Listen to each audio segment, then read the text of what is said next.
스마트폰 연락처에는 수백 명의 이름이 저장되어 있고, 쉴 새 없이 메시지가 울리고, 또 소셜미디어 피드는 끊임없이 새로 거침되는 일상.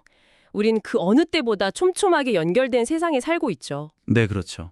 그런데 지금 이 이야기를 듣고 계신 당신, 그 수많은 연결망 한가운데서 문득, 철저하게 혼자구나. 이렇게 서늘한 단절감을 느껴본 적 있으신가요? 아마 다들 한 번쯤은 그런 감정을 겪어보셨을 겁니다. 오늘 우리가 아주 깊이 파헤쳐볼 과제는 바로 궤도 9부터 궤도 12까지의 텍스트입니다. 이건 우주 공간에서의 극단적인 고립, 그리고 인간의 취약성, 그 속에서 우리가 얼마나 연결을 갈망하는지 보여주는 아주 중요한 미션이라고 할 수 있죠. 보통 우주 이야기라고 하면 미지의 세계에 대한 경이로움, 그런 걸 기대하잖아요. 하지만 이 텍스트는 철저하게 반대를 향합니다. 고도 400km 위, 그 무중력이라는 극단적인 환경이 우리가 매일 겪는 군중 속의 고독을 어떻게 팽창시키는지 보여주는 거죠. 맞아요. 자, 그럼 궤도 9부터 파헤쳐보죠. 저는 이 시작 부분이 참 인상적이었어요. 우주정거장 내부가 아니라 그 심우주를 향해 날아가는 보이저 탐사선이랑 골든 레코드 이야기를 탁 꺼내면서 분위기를 환기하잖아요. 네, 아주 영리한 시작이죠. 골든 레코드에 인류의 소리가 담겨 있다는 건 다들 아는데 여기서 흥미로운 점은 그 레코드에 담긴 사랑에 빠진 여성의 뇌파 오디오를 집요하게 파고든다는 거예요. 여기서 바로 이 텍스트에 철학적 질문이 등장합니다. 만약 아주 먼 훗날에 레게의 지적 생명체가 그 소리를 듣는다고 쳐보죠. 그들이 기술이 뛰어나서 주파수나 파동은 완벽하게 해독할 수 있겠지만 그 이면에 있는 누군가를 향해 심장이 터질 듯이 뛰었던 사랑이라는 감정적 맥락을 이해할 수 있을까요? 절대 이해 못하겠죠. 그냥 복잡한 수학적 패턴으로만 볼 테니까요. 바로 그겁니다. 작가는 이걸 통해서 단순히 외계인과의 소통을 이야기하는 게 아니에요. 인간 사이의 소통조차도 우리는 겉으로 드러난 파동만 읽어내고 진짜 맥락은 모른 채 이해했다고 착각하는 게 아닌가. 이렇게 묻고 있는 거거든요. 아, 약간 뼈 때리는 질문이네요. 텍스트 메시지로 웃는 이모티콘을 보내지만 화면 밖 내 얼굴은 무표정일 때가 많은 것처럼요. 서로 다른 존재가 온전히 이해한다는 건 거의 불가능에 가깝다는 첫 번째 단서군요. 네, 맥락이 완전히 거세된 소통의 한계죠. 이런 단절감이 러시아 우주비행사 로만의 에피소드에서 아주 구체적으로 나타나잖아요. 로만이 패킷 라디오로 지구에 있는 톤이랑 교신하려고 막 애를 쓰는데 결국 신호가 너무 약해서 실패하죠. 지지직거리는 소음 속으로 목소리가 파묻혀버리는 그 장면 자체가 아까 말한 그 맥락 잃은 파동의 완벽한 청각적 은유인 셈입니다. 그리고 대원들이 우주정거장에서 그 달 탐사 로켓이 대기권을 뚫고 지나가는 걸 관찰하는 장면도 교차되잖아요. 네, 거기도 아주 중요한 대목이죠. 지구에서는 언론이 막 화려하게 포장하면서 위대한 도약이라고 축제를 벌이는데 정작 우주에 있는 대원들의 시선은 너무 다르더라고요. 임무를 앞둔 달 탐사 대원들이 겪을 극심한 불안감, 지구에서의 마지막 날에 대한 고독, 이런 걸 아주 실감나게 보고 있어요. 대중에게는 가장 위대한 연결의 순간으로 보이지만 우주선 안에 갇힌 개인에게는 모태인 지구와의 가장 폭력적인 단절이라는 걸 뼈저리게 꿰뚫어 보는 겁니다. 와, 그 대비가 진짜 소름 돋네요. 자, 이제 분위기를 우주비행사들의 일상으로 좀 가져와서 궤도 10으로 넘어가 볼까요? 여기서 정말 흥미로워지는 부분이 나오거든요. 어떤 부분이죠? 밖에서는 막 태양 플레이어랑 양성자 폭풍에 몰아치고 있는데 안에서는 대원들이 쓰레기를 버리고 화장실 변기를 청소하고 있어요.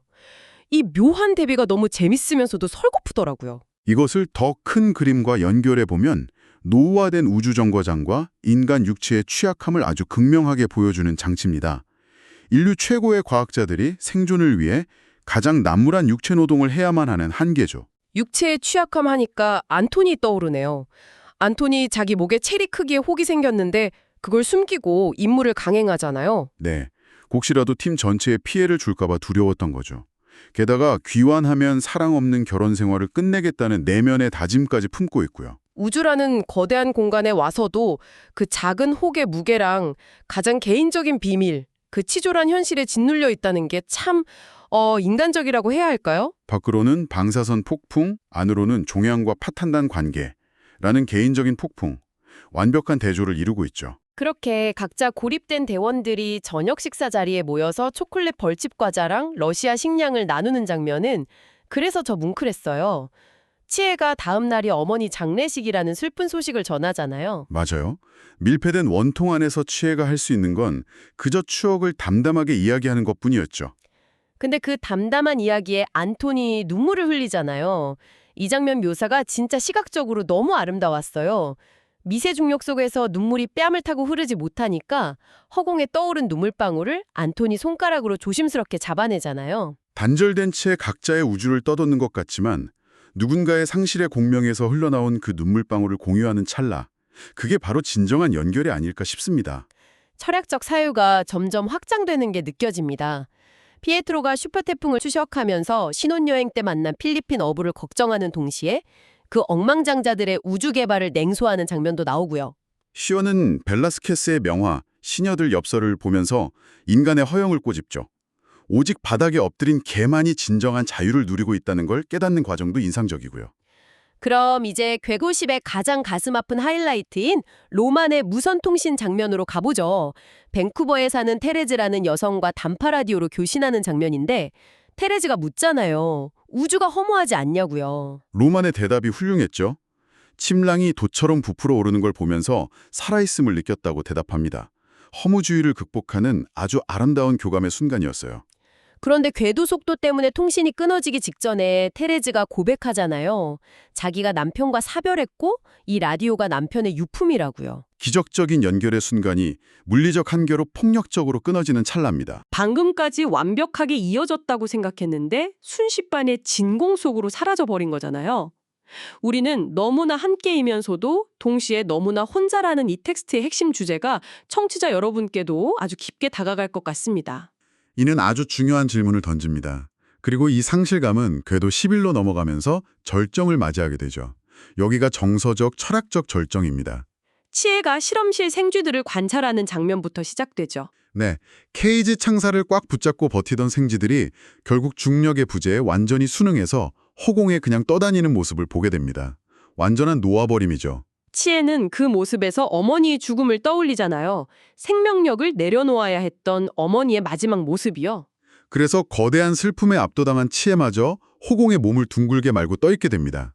그녀는 자신이 시계의 잔혹한 내부 장치 속에 살고 있고 그것이 자신의 뼈를 깎아내며 시간을 갈아내고 있다고 느끼죠. 시간성이라는 무자비한 폭력에 대한 은유군요. 듣고 계신 여러분도 일상에서 이런 불가항력적인 상실감이나 무력감을 느낄 때가 있으실 텐데 그 감정이 우주라는 공간을 통해 증폭되는 느낌입니다. 이때 쇼의 시각은 또 다른 통찰을 줍니다. 쇼는 기도를 올리면서 인류의 우주 탐사를 거창한 성취가 아니라 채워지지 않는 갈망이 이끌린 동물의 이동과 같다고 재해석하거든요. 인간의 허영을 걷어낸 본능적인 해석이네요. 그리고 이 고고한 철학적 사유가 우주정거장 안의 현실과 부딪힐 때 기막힌 대조가 발생합니다. 그렇죠. 창밖 발 아래로는 아마존이 불타고 있고 동남아시아에선 슈퍼태풍이 덮치고 있는 장엄하고 파괴적인 광경이 펼쳐지는데 그 위에서 최고 엘리트 과학자인 피에트로나와 넬은 화장실 변기를 솔로 문지르고 환기구 먼지를 빨아들이고 있잖아요. 그들은 그저 위에서 내려다볼 수밖에 없는 겁니다. 불타는 아마존에 물 한 방울 뿌릴 수 없는 인간의 철저한 무력감, 즉 힘없는 목격자로서의 한계를 잔혹하게 보여주는 거죠. 세상을 다 볼 수 있지만 아무것도 구원할 수 없다는 거네요. 자, 이제 귀환을 앞둔 궤도 12로 넘어갑니다. 대원들이 영화를 한 편 보고 있는데 외계인에게 빙의된 러시아 우주비행사들에 대한 영화예요. 이건 어떤 상징인가요? 단순한 오락영화가 아닙니다.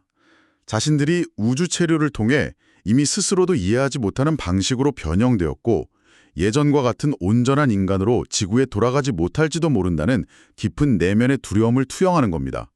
낯선 존재로의 변형의 공포죠. 나도 모르게 저 스크린 속 괴물처럼 변해버린 게 아닐까 하는 두려움이군요. 그래서 마지막 장면이 더 소름 돋았어요. 영화의 클라이맥스라서 시끄러운 음악과 격렬한 액션이 터져 나오는데 6명의 승무원들은 무중력 상태에서 허공에 팔을 띄운 채 사탕을 나눠 먹다가 깊은 잠에 빠져들잖아요. 지구의 중력과 고요함이 아니라 우주정거장의 소음과 무중력이 이제 그들의 새로운 일상이 된 겁니다. 지구는 더 이상 예전 같은 고향이나 집으로 느껴지지 않게 된 거네요. 완전한 소외감과 단절감이죠. 이제 그들의 진짜 집은 지구의 일상이 아니라 이 고립된 궤도가 되어버렸다는 역설이 참 먹먹하게 다가옵니다. 네, 그 낯설고 기이한 평온함이 이 텍스트가 남기는 가장 깊은 여운일 겁니다. 오늘 우리는 궤도 9에서 10위까지 광활한 우주 앞에서의 무력함, 일상의 남루함, 단절된 소통, 그리고 정체성의 상실과 변화에 대해 깊이 파헤쳐 보았습니다. 영원할 것 같던 당신의 어떤 모습이 우주의 진공 속으로 가장 먼저 흩어지게 될지 오늘 하루 한번 상상해 보시기 바랍니다.